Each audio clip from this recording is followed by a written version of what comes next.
Welcome to Silicon Valley Buzz, a TV show where we discuss this, the most fertile spot on the planet for new ideas. And I'm your host, Seth Shostak. Tonight, college admissions, and in particular, to our state universities.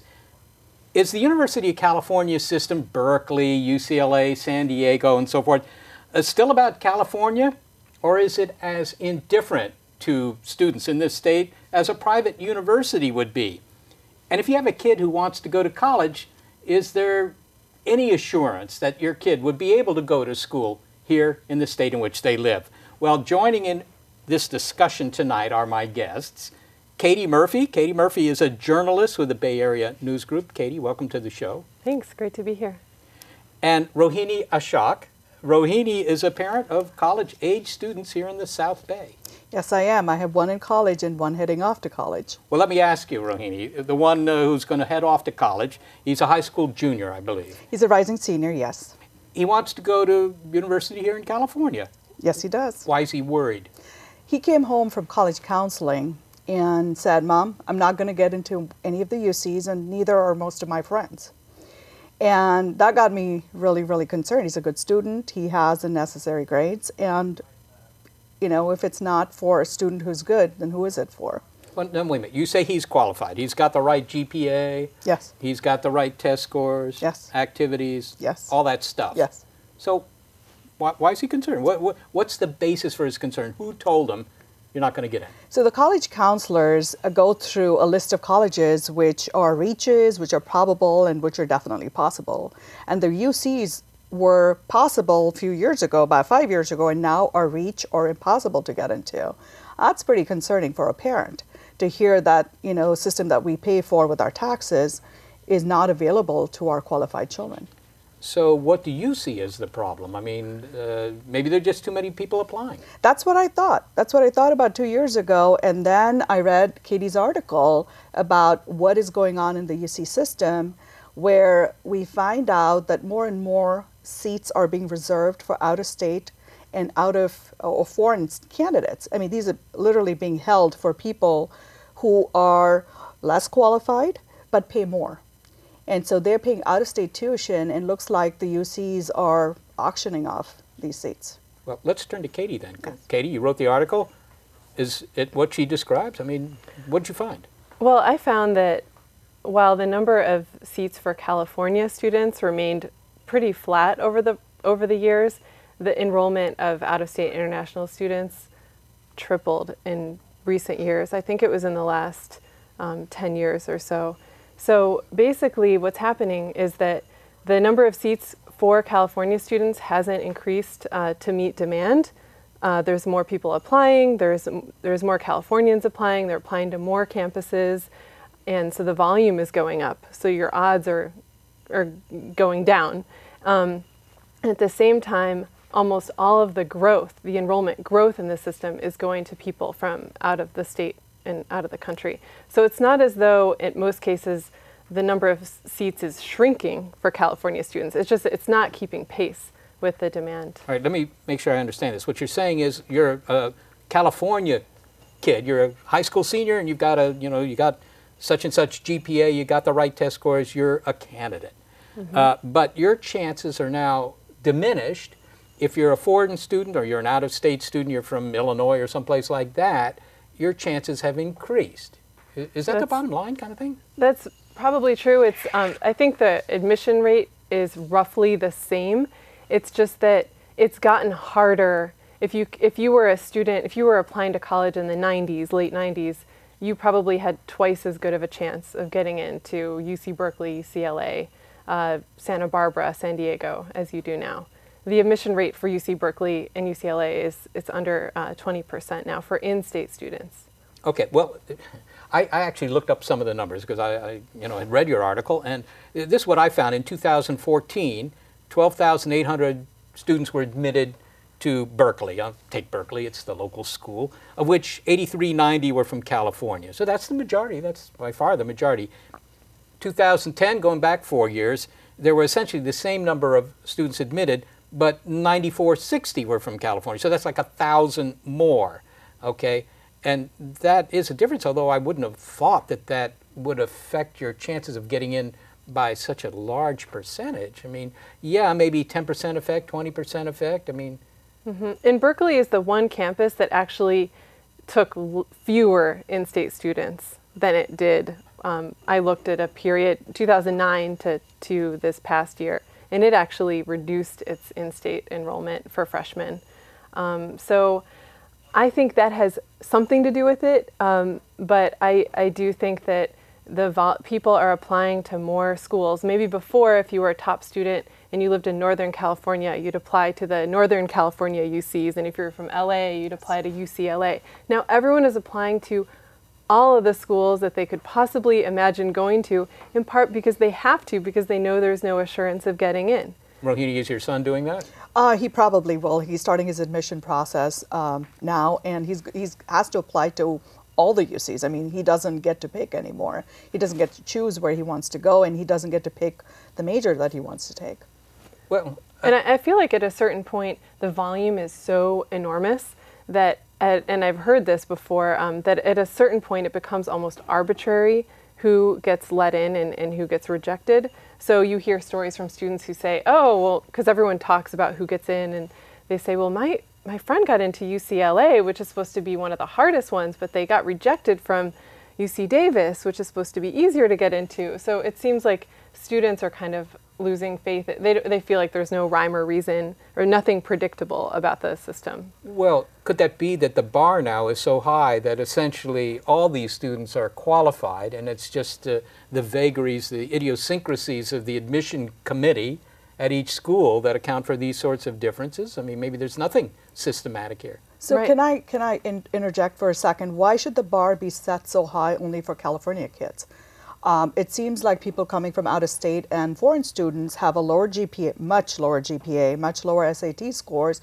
So why set a 4.6 GPA for Berkeley for California students when you're taking 3.4s from out of state? That doesn't make any sense. Well, let me suggest to you, Rohini, that maybe the obvious suggestion is that this is about the money. Yes. The way I figure it, looking at the numbers that I've mentioned earlier and that you both mentioned, it looked to me like something like 27% of the freshmen being admitted to Berkeley are from either out of state or out of the country.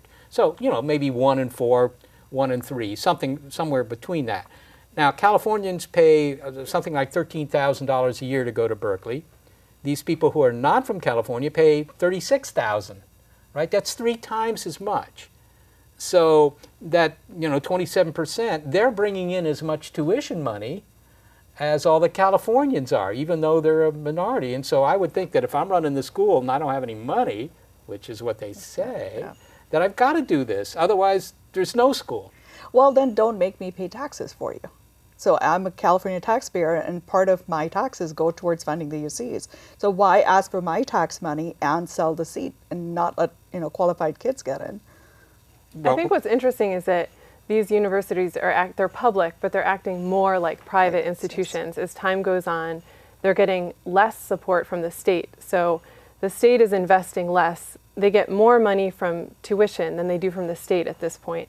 So they're reacting to that, and they're filling this void. They get $23,000 extra dollars for all out-of-state and international students for each one, and so they're really leaning heavily on that funding stream, especially since they're not allowed to raise in-state tuition because it's been frozen for a couple of years. So they say, well, where else are we supposed to get the money? The state has not given. They asked for more money to expand in-state enrollment this year, and they say that they haven't gotten it. Yeah, well, that sounds to me like, indeed, coming back to the same problem. The fact that that small fraction of out-of-state students are paying as much tuition as the in-state students. Meanwhile, the amount of money contributed to the unrestricted fund, if you will, of the universities by the state has gone down by something like a factor of 2. I mean, it's like half of what it was 10 or 15 years ago. And Right. so Katie's right then. I mean, they've got to find the money somewhere. They've got to pay the bills. And you say, well, I'm paying my taxes, but you're not paying increased taxes. So here's the thing. So I agree with you. So the fault does not lie in the UC system alone. They are forced to do something, resort to something like this. So I think our, government is to blame. And I'm going to say it. I started a petition online because someone needs to look at it. And we can't sit back and say, oh, this is the way it is and this is how it's going to be. UCs were built on the backs of brilliant Californians, and we need to have a voice in the system. So I started a petition right after I heard about it, the democratic way. And it's on moveon.org. It's called UCs for Californians, and we've gotten to date about 4,875 people have signed it. And I'm trying to get into see Jerry Brown, which is, it's impossible to get in to see him. But I did present a copy of this to Senator Jim Bell, who is my local senator, and he was, he's like, okay, let me go ahead and I'll work on this. He seemed very excited about it. What does the petition say? I mean, what is it about? You put your name down here. What does it say at the top? It says, again, about how the UCs are not funded and UCs are selling their seats off to the highest bidder. And so we need to get UCs back for qualified Californians. I'm not saying that you need to have the UCs open to everybody, but we do need to have qualified kids from the state get into the UCs. And so, request the government to please fix the problem. Do you have any idea what the fix would be? Well, I think there's so many people, if you read the petition, there are a lot of people who've given ideas. They're saying, well, raise the tuition or increase the out-of-state to fund two other UC candidates, local in-state people. There's a lot of solutions. And, if we have the time, we could, discuss that as well. But it is a very complex situation. And Katie knows, I mean, she did a lot of the the financial overview of the process, and she would tell you a little bit about that, but it needs to be fixed. What surprised me when I was doing my reporting was that it seems as though that even if you rolled back the number of students from out of state or other, from other states and countries, that wouldn't necessarily mean that they would let more California students in, because it's not as much a matter of space at this point as it is money. So because California students don't pay their full cost of education, that for each student you take, you need some subsidy from maybe an out-of-state student or the general fund to cover the difference. Well, just the simple arithmetic of it. If you said, look, we're going to roll it back from 27%, 30%, whatever it is now, back to 10%. Okay, that'll open up a couple of thousand slots for Californians. But if you look at the income that's lost as soon as you do that, if you want to make it up, you essentially have to double the tuition for the in-state students. Now, is that an acceptable solution? Would you pay double the tuition? Depending on whom you ask, if there is a financial need, you can keep the tuition low for people with a financial need. But people who can pay, if they asked me to pay $26,000 for going to the UC, I would do it, and there are parents in the state who would do it. The question, though, is it's such a deep problem. There's so many aspects to this. There are things that we were talking about their pension plans not being funded and things freezing all over. So there's a lot of issues. I mean, it is not just one quick fix. Somebody has to really dig deep and get to the bottom of it and fix it. Well, what about the fact that, everybody knows about Prop 13. People love Prop 13. People hate Prop 13. But the facts are that, they can't easily raise taxes to pay for this sort of thing. I mean, surely raising taxes is a hard sell anywhere, and apparently in California particularly a hard sell because of this history. Katie? And even the fact that they managed to pass Proposition 30, that tax measure in 2012, that was, I think that surprised a lot of people that Governor Brown managed to get that passed. And in part, he did that with a lot of help from families and students campaigning, and also there was this agreement to not raise tuition during that time, because that would have looked bad if they were raising tuition on students at the same time that they were getting extra money from taxpayers. But even that has given each of the systems about a 5% increase in the general fund, the state general fund money. So that hasn't made them whole. And I think there might be a perception out there that this ballot measure passed and it really stabilized things. They were sort of in a free fall for a while, but they're still near 30-year lows in terms of per student funding So for what would UC it take? students. What would it take to actually put the UC system back on a solid footing where you could have, you know, not 9,000 students admitted every year, but make it 15,000, and then, you know, give the Californians a chance? What would it take? Well, I mean, I think that there would have to be a larger percentage of the budget devoted to it, Yes. and they would possibly need to raise the sticker price too. A lot of students don't pay the full tuition. If you make under $80,000 a year, if your family does, you don't pay in-state tuition. But Do you really not pay it, or do you get a loan? I think you don't pay Don't it. pay it. You just don't pay You it. don't pay it. It's called the Blue and Gold Opportunity Plan. And UC Berkeley has a program too. So that, I mean, one of those combinations of things would probably have to happen. Now, you're not against the out-of-state students or the foreign students, but because, you know, a lot of people are going to respond to this plaint by saying, you know, these increase the diversity. The kids aren't just sitting there with people from, you know, their next-door neighbors. Yes. They're sitting with, kids have different experiences that can, and after all, college is about a lot of that. You're not against that. It Not sounds at like all. it sounds like that's not a very convincing argument for you to have them admit so many. No, and California is diverse because of immigration. We have people from all over the world, all over the country. Totally not against that, but you need to have, you know, the bar set equally for both.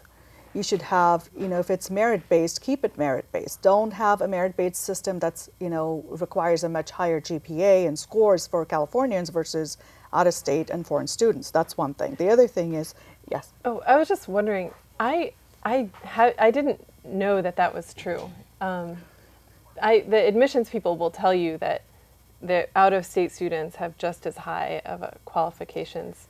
But is there, Well, I did just hear for this. future Yes. reporting? No, you know, well, maybe I'll mention it, just hearsay, but, you know, professors I've spoken to some people who teach at Berkeley, and they will tell you that they have, some of the departments don't need funding at all. They have enough funding, electronic engineering and computer engineering, they have enough funding. They don't take a penny from the UC system, they fund themselves. And some of them will tell you they've been mandated to hold 40% of the seats for out-of-state and non-Californians. And apparently some of the children who come in, or the students who come in, have grades that are inflated. And when they come here, they really don't do as well as the local kids. And so there is a problem somewhere, and this is hearsay, so I haven't done a fact check. But Rohini, yes. let me just put it to you this way. Suppose that they said, okay, we hear that.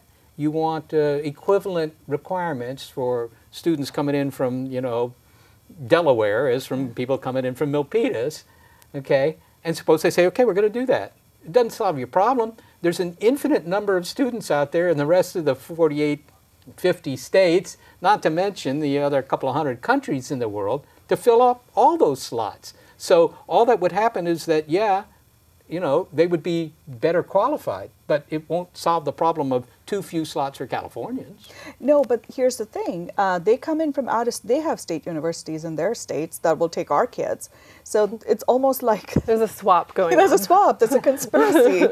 And so I think, you know, if it's fair for everyone, that's fair. But if you say that Californians need to get a much higher GPA to qualify, that does not make sense. I don't mind if you bring real brilliant people from all over the world and they're equally qualified. It's when you make this difference and you say 40% of UC Berkeley needs to be from out of state. That does not make sense. I mean, the logical endpoint Yes. of the system as it's going now, where it's just about the money because it has to be about the money, is that they don't take any more California students, and they just take the best qualified foreign and out-of-state students, make them pay $36K, and now suddenly the money problems are solved. Then pay us rent for all the real estate that you're on. I don't know. I actually wonder why. I feel like maybe one solution, or one thing that I've thought of that I haven't heard people talk about is, and I'm not proposing this, but is that why so low? Why not charge people from out of state what Stanford would charge anyone? Why not charge $45,000 a year You'll bring in more money for each student. You won't have to take in as many. I'm just wondering if that's been something. Well, I'm sure they considered that. Because I'm not saying that that's what they should do, but it's that they are charging less than most private institutions would charge. But that was the function, though, of the state schools, was it not? To provide an affordable college education. For Californians. I'm talking about just for out-of-state students. Oh, just for the out-of-state Why are students. their out-of-state tuition, while much higher, is still lower than most private institutions? That might set off a war. What if what if Ohio State starts, or Ohio University starts charging that for Californians? Would you still be happy about it if your kid wanted to go to school out of state? You might not. What about making the universities more efficient? Here's another approach. Online education. Well, all right, you can suggest that. I would say UC personnel in general. I mean, you got the professors; they make reasonably good salaries. You got the basketball coaches, whatever, the administrators, and so forth. Are they overpaid? Maybe there's money to be saved right there, and we can solve this problem that way. Anybody think so? Yes, and that is the other big problem is we haven't looked at the efficiencies of the UCs. Where can they actually save money? There are a lot of different programs that are not needed. Some of them are redundant, and we can go into details, but that is definitely... And the president is undergoing an efficiency review, President Napolitano, and that's building. So they say, yes, we're looking at all of this, and we're looking at all of our systems, and looking at where we could save money, and they said that they have saved hundreds of millions of dollars so far, so that's what they're reporting out, that they're doing that, but there are these huge dollar amount issues like the pension fund and employee health care, and those costs are rising every year, and they can't keep taking in, at a certain point, if they're relying on additional out-of-state students to pay the rising costs, that, as you noted, that plan won't work, can only work for so long. So I have a question. Texas has this kind of system. North Carolina has, 85% has to be in-state student. How did they manage? How does Texas manage? How do the other states manage? It's not like we're just the only state that's taking out-of-state or, foreign kids. Everybody else does it, but how are they managing? What are they doing? I think there are best practices everywhere that we could learn from. Yeah, well, presumably more of their tax dollars go to the higher education. But I don't know. It is, I think, a fundamentally interesting question, because the education system in this country, in this state, used to be the envy of the nation. Yes. It was, the California school system. Now it's often the laughingstock. I mean, our K through 12 students score poorly. Now we have this situation. Do you think there's really a willingness to solve this problem? I mean, are the voters of California willing to do what has to be done, which is, in the end, get into their wallets to solve this problem? Because I don't know there's anything else you can do. We have to. We don't have a choice. Education is such a fundamental part of who we are as Californians. We cannot forsake this problem. We can't say, well, we'll wait for someone else to fix it.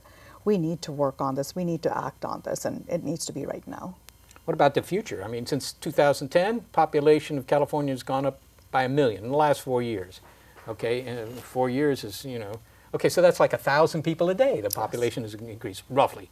And that means, each year there's something like 2,000 additional freshmen that need to get in, whereas, as we've noted, the schools aren't admitting more people. Where are they going to go? Anybody know? Anecdotally, again, kids are going more to community colleges, doing 2 years, and then going to UCs because they're not getting in. These are really bright, qualified kids. It's the affordability, it's also the same thing, and so that's one option. But we have to fix the problem. We just have to fix it. We build more UCs, do something, but we can't sit back and say, oh my gosh, this is getting to be such a big problem, what do we do? But we really need to have somebody work on this. Let me then get back to your petition. Yes. You've had almost, 4,500 signatures or something like that. Does something magic happen if you get 5,000, or is it? No, we needed 500 to present, so I was quite surprised that we got quite a bit. But I really think that this needs to be taken to taken to Sacramento, and they really need to work on this. This is very important. I mean, it's our children's education. These are the future Californians.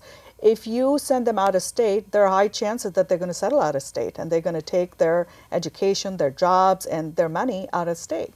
And then what happens? A lot of the children who are foreigners will come here, get educated, and get back. So they will not stay here. They will not invest in the state. And so what happens then? What happens to the long-term issue where people, it's like a brain drain? What do we do? So there's a lot of issues that we really, I think as voters, as parents, and as Californians, we really need to address this very quickly. Katie, is she taking the right tack here with a petition? Is there something else she should be doing? Maybe she should be running for state senator or something like that. No. Yeah, I mean, UC still is predominantly made up of California students. It's just that the change in the past few years has happened so rapidly, the shift, especially at UC Berkeley and UCLA, that the question is, where is this going? So, yeah. But I don't know about you, if you should run for office. No, absolutely not. No. Well, I mean, how big should the state system be? I mean, I come back to this business of the population of California will get to 40 million, and whatever it is now, 35 million. It'll get to 40 million in another 10 or 20 years. We got to do something. They build a new campus in Merced. Anybody interested in going there? Well, that's sort of also an overflow campus. So 11,000 students this year didn't get an offer from a single UC that they applied to, which is a record number. Then they are sent, because they are eligible, they're sent admission letters to Merced. So they can go there. It's growing in population too. So that's one possibility. But I think that's not what people are talking about when they're concerned about accessibility to UCs. Often they're talking about the 5 or 6 most popular campuses. Yeah. And then there's also the CSU. Yes. I mean, so what's happening is people might go to the community colleges, which are also very crowded, hoping to transfer back into UC, or they go to CSU. Those campuses have turned away some qualified students as well, and they're lower cost, and so it's a much bigger problem about, with the whole higher education system in California. When I went to college, I don't know, something like 20–25% of high school graduates would go to college. It wasn't guaranteed. Today it's 65%. Well, that's all we have time for. The UC system, the crown jewel of the state, but it sounds like it's turning to zirconium. It seems you get what you pay for. I want to thank my guests, Katie Murphy, Rohini Ashok, and thanks also to our expert KMVT staff, Director Bobby Chastain, and also Silicon Valley Buzz's hardworking producer, Susan Hubbard. I'm Seth Shostak, inviting you to join us each month for stories from the Silicon Valley here on Silicon Valley Buzz.